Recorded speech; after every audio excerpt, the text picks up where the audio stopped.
সংসার কাজকে সহজ ও সরল করে তোলার জন্য আমি প্রতিদিনই তোমাদের কাছে নতুন কিছু টিপস নিয়ে চলে আসি।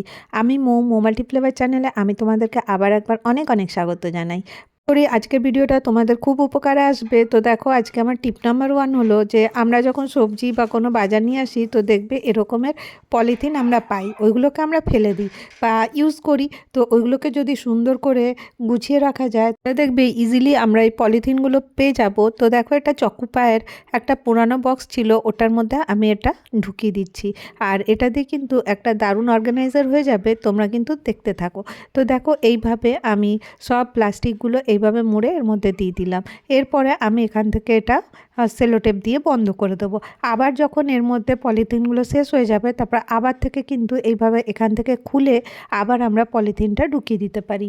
এই বক্সটা আর একটু সুন্দর লাগার জন্য আমার কাছে একটা পুরানো পেপার ছিল, ওটা লাগিয়ে দিয়েছি। আর দেখো, এখান থেকে আমি এটা কাট করে দিচ্ছি, তাহলে পরে মানে অন্য সব দিক তো মুখটা বন্ধ হয়ে গেছে। এবারে আমি এখানটাতে বক্সটার মুখটা বানিয়ে দেবো। আর তাতে কি হবে, আমি যখনই পলিথিনটা দরকার হবে এইভাবে টেনে বার করে নিতে পারবো। দেখো কত সহজ।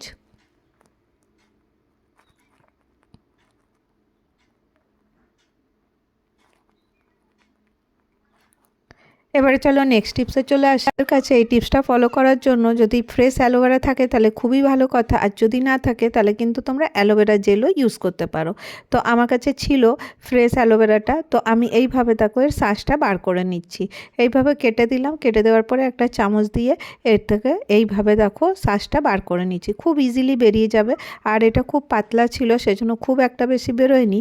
আর আমি এতে ইউজ করব কোকোনাট অয়েল, যেটা আমরা ইউজ করি নারকেল তেল, সেই কোকোনাট অয়েল। আর তারপরে এর মধ্যে দিয়ে দেবো একটুখানি মোমবাতির মোম, যেটা মোমবাতি আমরা ইউজ করি যদি বেঁচে থাকে সেই মোমবাতির মোম দিলেও কিন্তু হয়ে যাবে।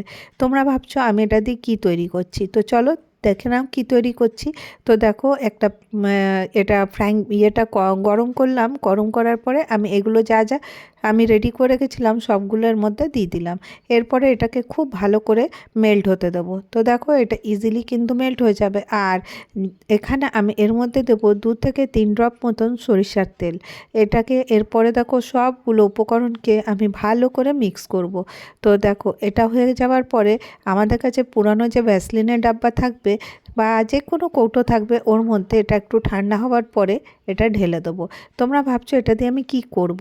তোমরা জানো এই শীতকালে যে পা ফাটা থাকে ওটা থেকে তোমরা ইজিলি মুক্তি পেতে পারো।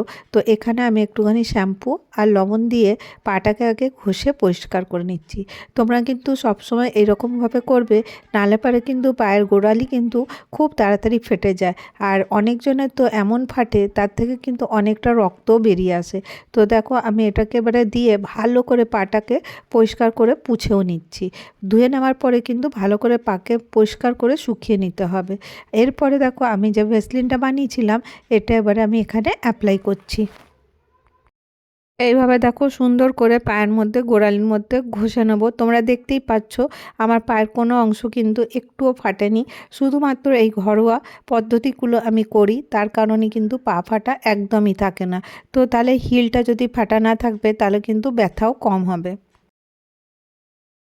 এবারে দেখো, আমি নেক্সট টিপসে চলে আসলাম। আমি আলু রান্না করবার জন্য বার করলাম, কিন্তু আলুতে দেখো সব গাছ বেরিয়ে গেছে।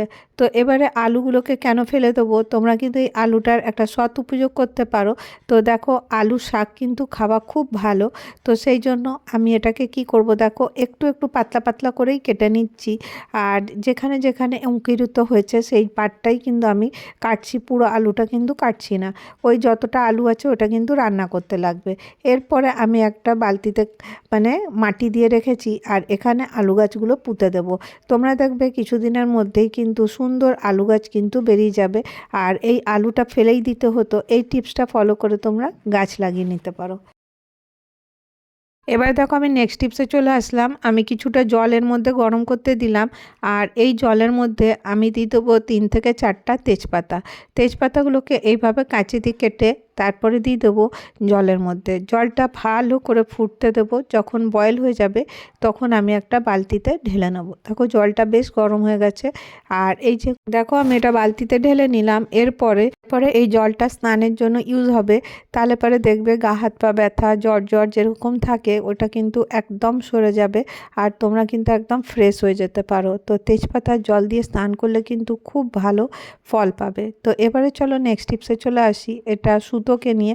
আমরা অনেকেই অনেক সময় আমাদের সুতোর দরকার হয় কোনো কিছু সেলাই করতে, সুতো ছাড়া তো আমাদের চলে না।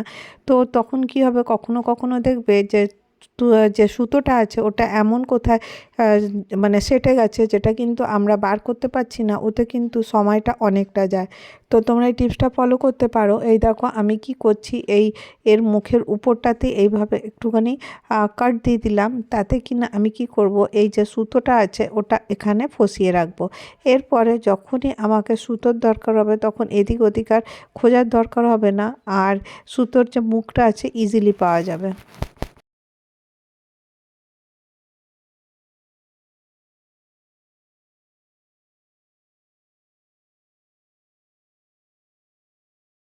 চলো নেক্সট টিপসে চলে আসি। এই দেখো তেলকে নিয়ে। আমাদের তেল কিন্তু প্রচুর খরচা, আর শীতকালে তো প্রচুর পরিমাণে ভাজা ভুজির জন্য তেলটা অনেকটা বেশি লাগে। তো তোমরা এই তেলটা কিভাবে কম করতে পারো, 1 লিটার তেলে পুরো মাস চালাতে পারো। তো কিভাবে করব বলো তো।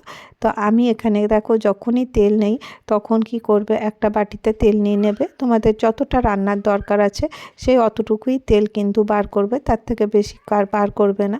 তো আমি এখানে সারাদিনে যতটা তেল ইউজ করব ততটা তেল আমি বার করে নিলাম। বা তোমরা এই কাজটা আরও বেশি তেলেও মিক্স করে রাখতে পারো।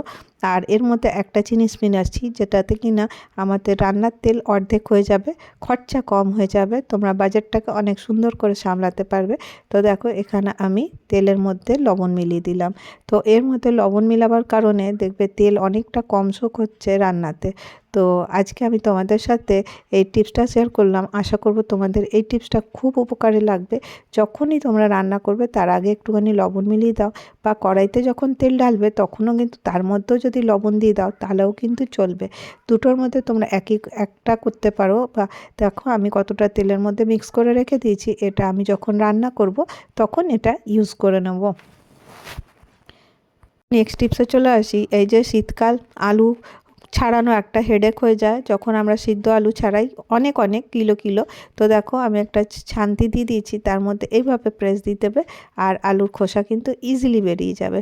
তো আজকে আমি তোমাদের সাথে এই কটা টিপস শেয়ার করলাম। যে টিপসটা তোমাদেরকে সবথেকে ভালো লেগেছে তোমরা একটু কমেন্ট করো।